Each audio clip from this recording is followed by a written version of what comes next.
Definitely इस पूरे हत्याकांड का मास्टरमाइंड ये नाबालिग लड़का ही है। इसकी पहले की भी क्रिमिनल इन्वॉल्वमेंट है एक हमारे पास अटेम्प्ट टू मर्डर की। 15 से 17 दिन से ये लोग इस चीज़ की प्लानिंग कर रहे थे। कल रात को हमको एक कॉल मिली 8:30 बजे, उसके बाद एक कॉल और मिली उससे 15 मिनट के बाद, जिसमें यही बताया कि यहाँ गोली चली है और कुछ लोगों को गोली लगी है। दूसरी कॉल में ये था कि जी मेरे फादर को किसी ने गोली मार दी है।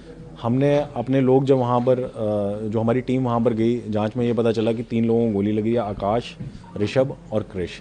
ये तीनों आपस में रिश्तेदार है। आकाश का बेटा है क्रिश और आकाश का भतीजा है ऋषभ। इसमें आकाश और ऋषभ की मृत्यु होगी। इसमें एक व्यक्ति को अभी हमने अप्रीहेंड किया है यहाँ पे, वो जुवेनाइल है।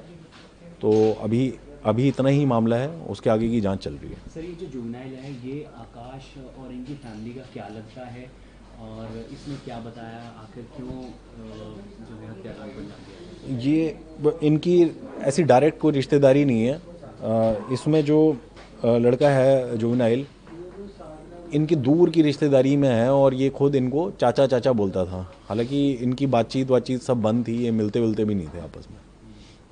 तो क्या इसका पैसे का लेन देन था आकाश के साथ?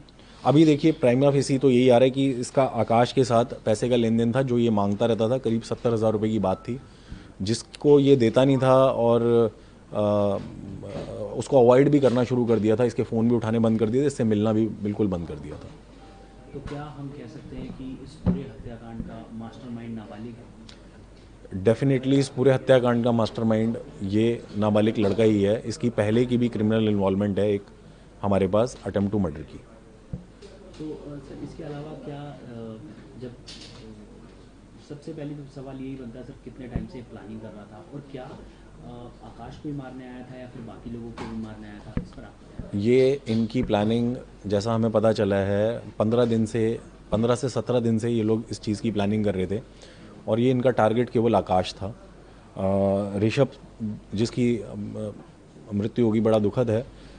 उसने जब देखा कि उसके चाचा के ऊपर इस तरीके से हमला हुआ या हमला करके कोई भाग रहा, तो वो पीछे भागा हमलावर के। तब उस दौरान उसके भी एक गोली लगी।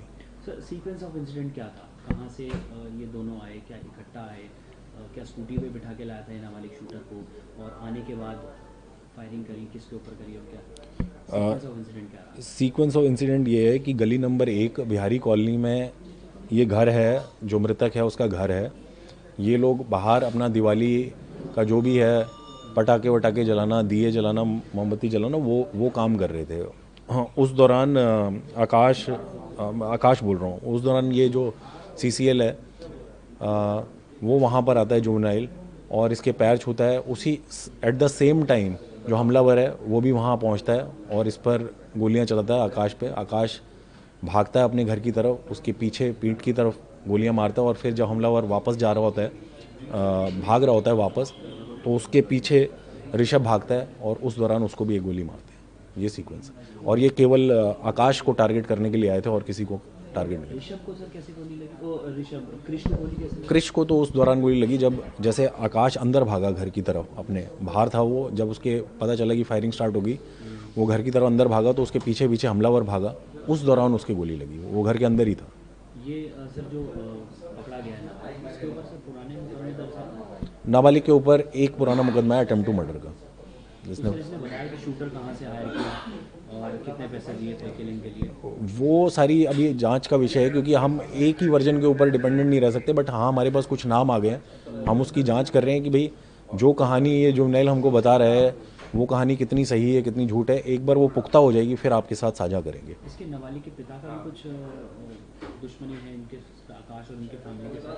क्योंकि ये लोग बता रहे हैं कि पहले भी फायरिंग हो चुकी है उनके। प्रिलिमिनरी जांच में हमारे सामने ये आ रहा है कि इसकी, आकाश की और ये जो जुवेनाइल है, इसका फादर है जुवेनाइल का विराट, तो इनकी आपस में बहस हुई थी। हाँ, आकाश जो मृतक है और जो फादर है जुवेनाइल का विराट, इनकी भी आपस में बहस हुई थी।